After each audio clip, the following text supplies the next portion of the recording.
ఈద్ ఉల్ ఫితర్ పండుగను ఘనంగా జరుపుకునేందుకు ఏర్పాట్లు పూర్తవుతున్నాయి. నెల రోజులుగా పవిత్ర రంజాన్ మాసంలో కఠిన ఉపదీక్షలో ఆచరించిన ముస్లిం సోదరులు పండుగను ఆందోళన జరుపుకునేందుకు సర్వం సిద్ధం చేసుకుంటున్నారు. దీంతో పట్టణంలోని ప్రధాన వీధులు జనసంద్రంగా మారాయి.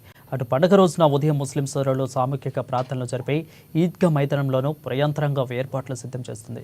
ప్రార్థనల కోసం వచ్చే వారికి ఎటువంటి ఇబ్బందులు తలెత్తకుండా అవసరమైన చర్యలు చేపడుతున్నారు.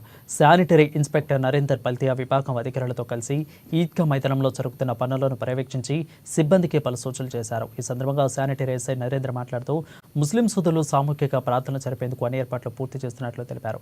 ప్రధాన రహదారి గుండా సైతం పనులు పూర్తయ్యాయని పేర్కొన్నారు.